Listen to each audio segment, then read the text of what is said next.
This time on Poll Hub, for the first time in more than a quarter century, Congress may be set to pass new restrictions on guns. Even more remarkable is that as of this record date, 10 Republican senators are on board. But why now? CNN's and The Atlantic's Ron Brownstein is here to explain what's changed by digging deep into our poll data from last week on guns and gun violence in America. Then, we've been watching the January 6th hearings and have been wondering if it's going to move the needle at all on polls showing a significant minority of Americans who say they believe some or all of Donald Trump's big lie about a supposedly stolen election. Ron is staying with us for that one, and then he caps it off with what he says Jackson Brown, Chinatown, and Jerry Brown all have in common. We're headed to the Hotel California for that. Enough hints? Stick around. Even by our standards, this is a really good show.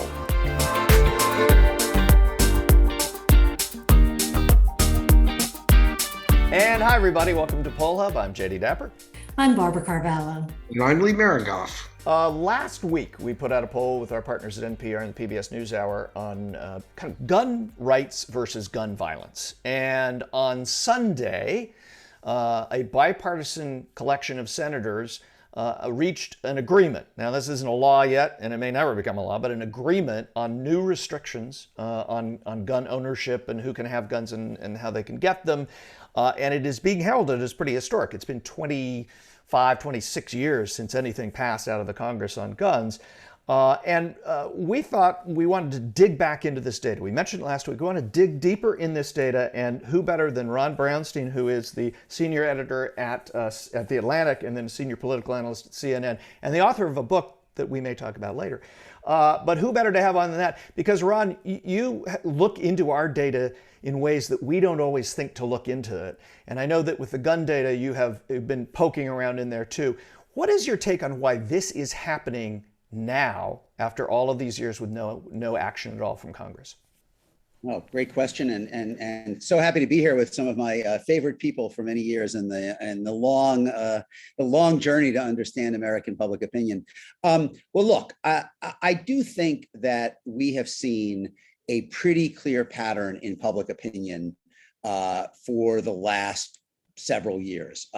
I don't think that anyone would say that Americans believe that stricter gun control or more restrictions on access to guns is the sole answer to the plague of mass shootings that we deal with in modern American life. But it's pretty clear, Jay, they see it as part of the answer. And polling consistently has found a majority of Americans supporting many of the key elements that gun control advocates believe are part of the solution. And this is ideas like banning assault weapons, banning high capacity magazines, much less imposing a national red flag law and national universal background checks. I mean, these are ideas with substantial support in the public. And one thing I wanted to look at in your poll, which you did not report initially, was prompted by some results I have seen earlier on guns from the Pew Research Center in 2021, where they looked at Democrats, Republicans, and independents, as everybody does. And they looked at gun owners and non-gun owners, as most people do. But they then kind of crossed the two and looked at gun and non-gun owners inside the parties. And what they found in 2021 was that on many of the key measures, really the only group that was in opposition were Republicans who also own guns. And that in fact, even Republicans who were not gun owners were supportive of many key steps. So, last week I asked the team, which was, responsive and helpful and insightful as always, could you look at your data that way, that your new poll from NPR and the NewsHour? And in fact, the distinction held up that, if we're talking about the question of the assault ban, a plurality of Republican gun owners, as well as big majorities of Democrats who do and don't own guns, said they would vote for candidates who support the assault ban.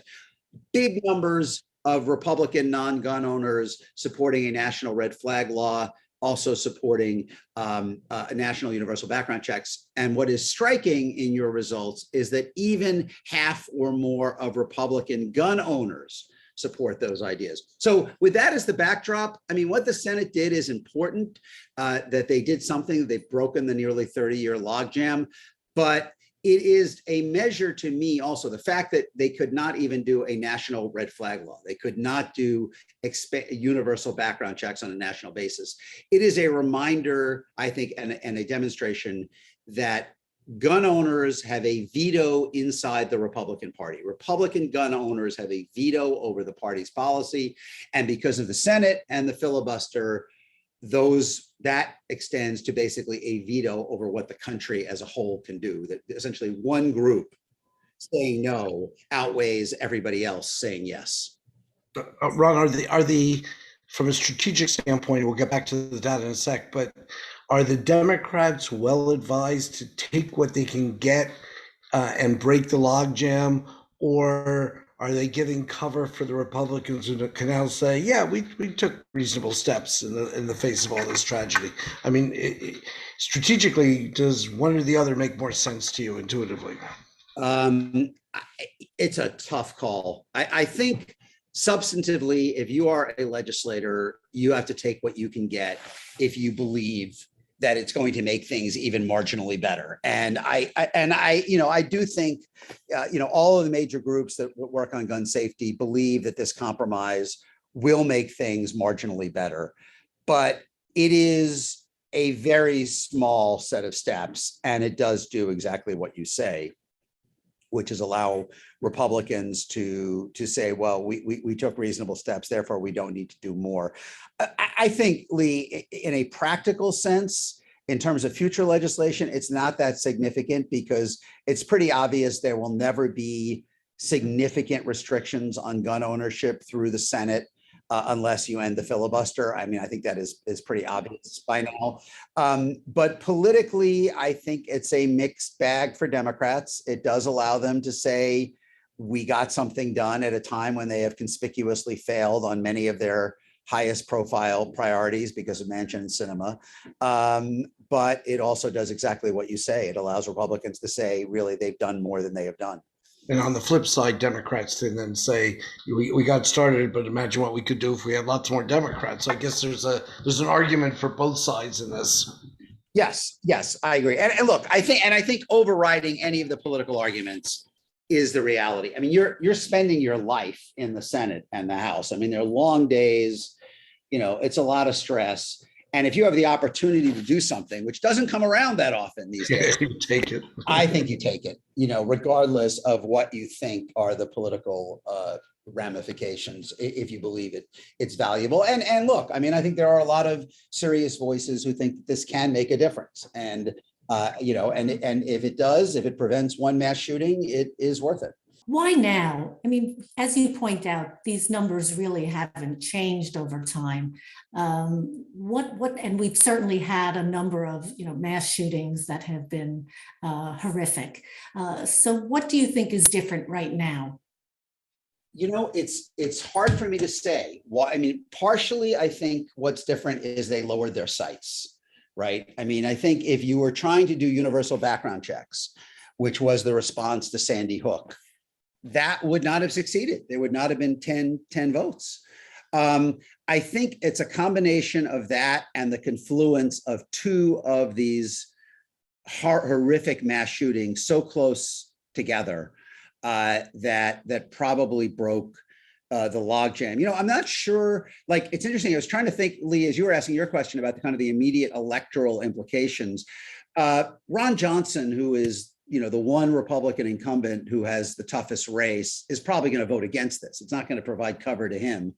And I suspect that, Dr. Oz in Pennsylvania, which is an open Republican seat, will say that he would have voted for it. I think he will use it to give himself some cover. I don't know about Republican challengers. I don't really know if Herschel Walker and presumably Adam Laxalt in Nevada, and I bet Blake Masters in Arizona will not before this. I don't know about New Hampshire. But I do think that a lot of it was just that the Democrats were willing to accept quite a bit less than they have sought in the past. and the pressure of the combined events was sufficient to move a few Republicans to feel like they had to do this. Hey, before we let you go, we want to ask you about something else and that we're talking about on the show here, and that is the January 6th hearings. Big audience for the primetime opening act, and then there's been one hearing since. We're recording this on Tuesday. The ratings were very high. In a very recent poll from Reuters Ipsos that just came out, 2 in 5 have heard, read, or seen at least some of the hearings, which is, only 40%. But in that poll, half of Americans think Trump is responsible for the January 6th riot and that the people in the Capitol are criminals. That doesn't mean that the other half don't. There is a large, significant portion of don't know or unsure. But what does that tell you about whether these hearings are going to change I don't want to say narrative, because I think that's too easy a word. What do you think the chances are that this keeps us from sliding further into, I don't know, autocracy? Maybe that's too tough a word. Yeah. Well, look, I think people are too fatalistic or quick to assume that this will have no impact. As I wrote today on CNN.com, there are obviously big headwinds in the way in impeding the ability of the committee to reach Republican voters in particular. One is that there is a conservative media infrastructure that is committed not only to downplaying, but actively rebutting and discrediting the allegations. I mean, we saw that on Fox. Fox was almost like real-time rebuttal from the conservative movement or the Republican Party during the primetime hearings. The other factor, which I think is even bigger, is that to this day, so few Republican elected officials will validate concern about Trump's behavior and what happened on January 6th. I mean, to the extent there are Republicans speaking out about the hearings, they are dismissing it like as a sham, or Marco Rubio, who tweets every day about why this is garbage, as he said to Sean Hannity. If there were Republican elected officials who were sending cues to their voters, it would have a tremendous, I think, it would have a magnifying effect of the information the committee is putting out there. And by the way, those two things are the difference between now and Watergate. From the time of when Nixon's second inaugural to his resignation from 73 to August 74, his approval rating in Gallup among Republicans dropped from 90% to 50%. So and part of the reason for that, a big part of the reason for that, was that other Republicans stood up and said this is wrong. Now, since that's not happening, that is obvious, and that is obviously a headwind on the committee. But I do think that there is a portion of the Republican Party, in particular, of the Republican coalition, that is not operating under the dome of conservative media. And I think it's too soon to assume that none of them are going to be affected by the very powerful revelations that the committee is putting out. And as a final point, I would say this, it may not be that there are a lot of people who can be moved by new information the way they were in the Watergate era, that there are fewer voters who are going to actually be open to hearing information that challenges their partisan and ideological loyalties. But because we are so closely divided as a country, it doesn't take that many people moving to have a big impact, right? I mean, if essentially 2% of the electorate concludes at the end of this process and any other legal processes that are to come that it is just not safe to trust Trump with the powers of the presidency again, I mean, that's the difference between him potentially being president again and not. So again, I think I understand that there are big headwinds in the way of this committee changing public attitudes, particularly because of the behavior of voices in conservative media and the behavior of other Republican elected officials. But I think it's wrong to assume that they will have no impact. Ron, looking ahead to November, as everybody always does, and I guess I'm the outlier in that I haven't a clue what people are going to be thinking about in October and November, given the rapid switching of issues. But, with the reemergence of guns on the people's minds and in Congress, the debate over the future of democracy, with the expected Supreme Court decisions, which, are likely to catch notice of everybody, including the Democrat, so-called Democratic base. What should we be thinking right now about the midterm elections, with the exception of what seems to be the traditional, obviously historical patterns of, the Democrats are going to get slaughtered. I see these things as sort of mitigating against that, and I really would be of the voice that I don't have a clue what's going to happen in November. Right. What do you think?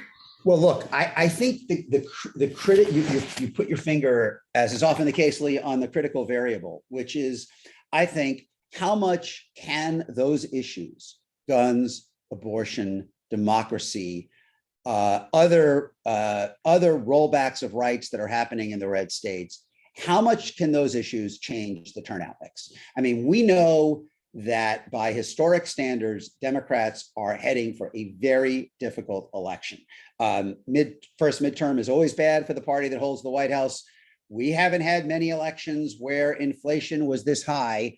And, we're talking about 75% of Americans say the country is on the wrong track. In normal circumstances, that is going to be very tough for the party holding the White House. And, Democrats have kind of a double whammy, because I believe that midterm elections are overwhelmingly a referendum on the state of the country at that moment. They are not really, the people say presidential elections are about the future. I think midterm elections are about the present.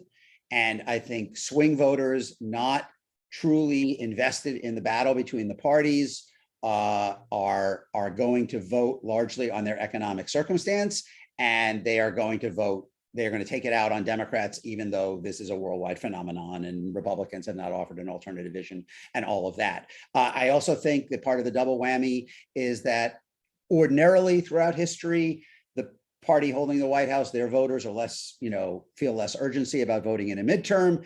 And I think Democratic voters are especially dispirited by everything that's happened with Manchin and Sinema blocking so much of their agenda and feeling like, we voted for this, we came out in unprecedented numbers and voted for this unified Democratic control of government. And we've gotten some things from it, but really not the marquee things that we thought we were going to get: climate action and voting rights and codifying abortion rights and universal pre-K and all of these other things that Manchin and Sinema and the filibuster have made impossible. So that's the double whammy. The only possibility of changing that dynamic is changing the turnout mix in exactly the way that you describe. And, people have calculated, Mike Podhorzer, actually, a person has calculated, Mike Podhorzer, who is the kind of chief political advisor of the AFL-CIO, using the data from Catalyst, which is the Democratic targeting firm, has calculated that over more than 90 million separate individual human beings have come out to vote against Trump and the GOP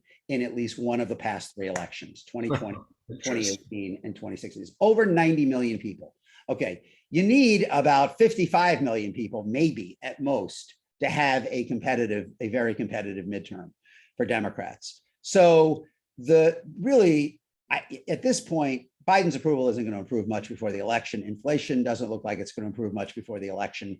And right track doesn't look like it's going to improve a hell of a lot before the election. So all of those would argue for pretty substantial Republican gains. And the one variable is whether Democrats making the case and the Supreme Court making the case and the red states making the case and the January 6th revelations making the case that the reason you, Democratic voter, came out in the last three elections to prevent this kind of Trumpist ideology from taking over the country is still an active threat, and you have to come out again. Obviously there are limits to how much you can do that in a midterm when Trump himself isn't on the ballot, but I think the extent to which they can do that is probably the only extent to which they can mitigate a very tough election. Well, Ron, we certainly will have a lot to talk about going forward, but we would be remiss if we didn't also ask you today about your new book, a little bit of a different topic, but Rock Me on the Water. Yes. Tell us about it. Well, thank you so much. Rock Me on the Water is a book that I wrote about the simultaneous transformation of movies, music, television, and politics in Los Angeles in the early 1970s. As I like to say, it is a book about Jackson Browne and Chinatown and Jerry Brown. And essentially, it's the story of how cultural change, how the critique of American life that emerged in the 1960s was integrated into and embedded into popular culture in the early 70s in kind of landmark movies like The Godfather and Carnal Knowledge and Five Easy Pieces and Chinatown and Nashville and Shampoo, TV shows like All in the Family and Mary Tyler Moore and MASH, and kind of classic albums of the era, how all of these took ideas that emerged in the 1960s, like greater suspicion of authority, greater autonomy for women, greater assertion of rights by previously marginalized groups, and brought them into our living rooms and made them part of our culture in a way that proved irreversible, even when politics went in the opposite direction. And my conclusion was that the generational change reflected, embodied in the 60s, ultimately changed culture before it changed politics. And in many ways, I think we are in a similar position today, where the diverse, tolerant, inclusive, kaleidoscopic millennials, and even more so Gen Z, are changing popular culture, obviously, at the same time that Trump is demonstrating, like Nixon and Reagan before him, that you can mobilize a political coalition against those very changes. And so I tell the story really of how these artists, of how Roman Polanski and Robert Towne with Chinatown, and Warren Beatty and Hal Ashby with Shampoo, and Norman Lear and Carol O'Connor, and Larry Gelbart and Alan Alda, and Mary Tyler Moore and James L. Brooks, how they all ultimately became the bridge between these ideas that emerged in the 60s and the mass American audience through popular culture. And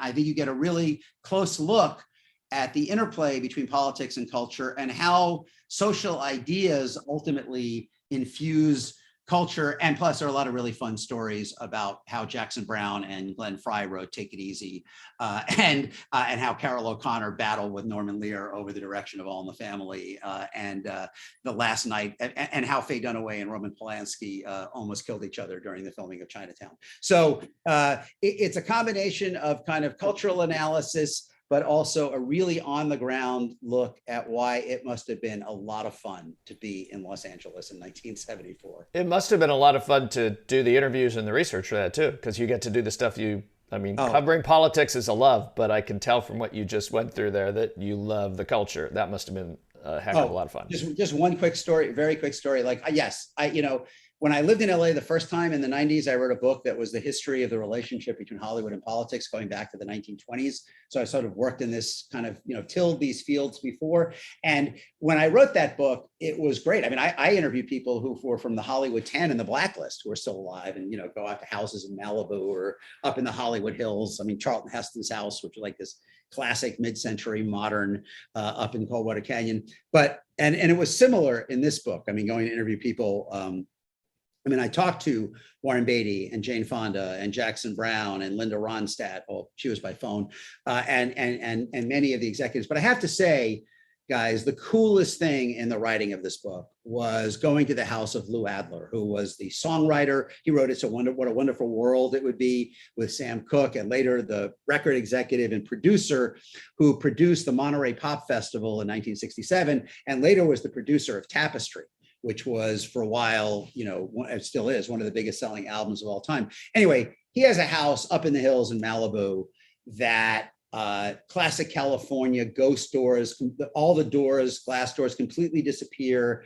And it's sort of indoor, outdoor, like it feels like the ocean is at the end of the couch kind of thing. If you tip your feet over the couch, you'll be putting your toes in the ocean.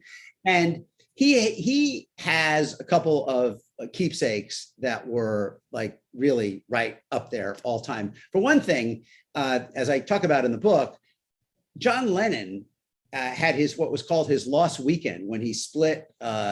He split from Yoko, and he moved to LA for a year of kind of drunken debauchery. He lived for a while in Adler's other house. And one night, in a totally drunken, drug-induced stupor, he destroyed, I think it was a golf club, he destroyed all of Lou Adler's gold records that he had on the wall of the house.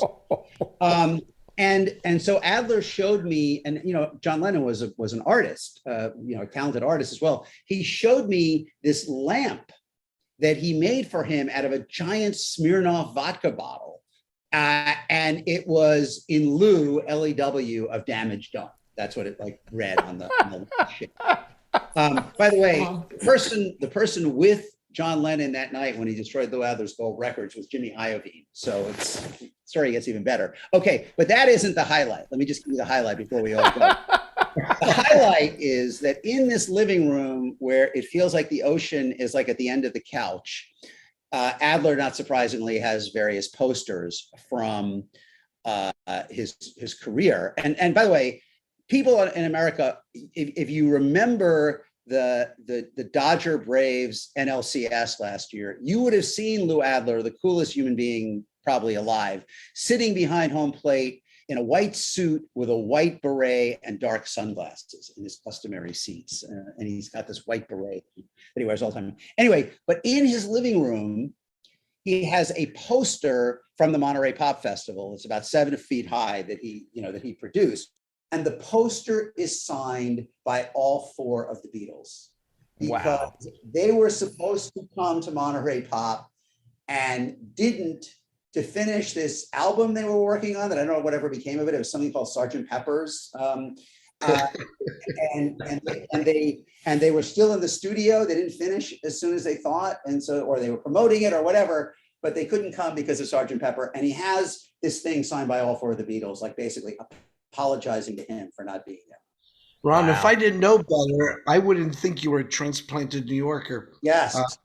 Judging from the energy. The ocean will do that to you, Lee. I mean, for me, it was Alley Pond Park in Queens was the and now I, on a regular basis, I bike down the Pacific on the beach path, the bike path that goes down to Manhattan Beach. So yeah, it's got its moments. I think New Yorkers divide like Woody Allen. Half of them think LA is they're there, and it's basically suntan lotion and silicon. But the other half of us are like, wow, why didn't I do this sooner? Well, it will indeed be a wonderful world. It will be when we can do an entire interview on these topics that you obviously enjoy so much, and not worrying about break-ins on the Capitol and gun shootings and everything else that we also have to deal with. But gosh, you are, as always, insightful and entertaining. You've added this best-selling New York Times book to your repertoire. It's kind of fun. I think CNN should give you your own show, with the cultural political mix. Let's talk to somebody there. I'm all for it. Well, so I'm not really sure. I'm not really sure who to ask. But it is funny. But can I say real quick, first of all, how much I appreciate all the help you guys and all the insight you guys share over the years. But I will say that as a general proposition, culture gives you a better idea where the country will be in 10 years than politics. Because I think politics tilts old in who makes the decision, both in terms of the elected officials and the electorate. And pop culture tilts young. I mean, those companies, are more tilted toward they have to be very attuned to the preferences of young people, because that's where their audience is. And so I often say, Nixon and Reagan mobilized a coalition that won 4 times against all of the changes that the 60s represented. But even after they won, we didn't go back to the Donna Reed show. Women didn't go back to the kitchen, Black people didn't go back to the back of the bus. Gay people didn't go back in the closet. You can mobilize a political coalition against change, and as Trump demonstrated against social change. And you can win elections by promising to stop the social change. I just think the one thing you can't actually do is stop the change. Really appreciate it. Always wonderful to spend time with you. Thanks so much. And soak up some sun out there for us. Well, I think I'm going to soak up a little just walking around Sacramento today, but yes, maybe a little more than I want, but I will otherwise take that to heart. Hey, and before we go, just want to let you know that after 252 episodes, we're taking a hiatus. It's only 2 weeks, last 2 weeks of June. We'll be back in the week after Independence Day. But in the meantime, there are 252 other episodes you can go back and listen to. I'm sure it would be a thrilling experience. Give it a try. We'll see you in July. That'll do it for this edition of Poll Hub. Poll Hub is a production of the Marist Poll at Marist College in Poughkeepsie, New York. Mary Griffith is our executive producer. Casey Schaff is our production supervisor. If you enjoy Poll Hub, please consider leaving a review. Positive reviews help other listeners like you find us. If you'd like to learn more about polling and survey science, check out the Marist Poll Academy, our free online learning portal. If you have questions for us, tweet them directly to @MaristPoll. Remember, you can always tell your smart speaker to play Poll Hub, and with any luck, it will cooperate. Finally, wherever you listen to Poll Hub, there is a subscribe button. Click it, and the latest episode will be ready for you in your podcasting app as soon as we release it. We'll see you next time. Rock me on the water.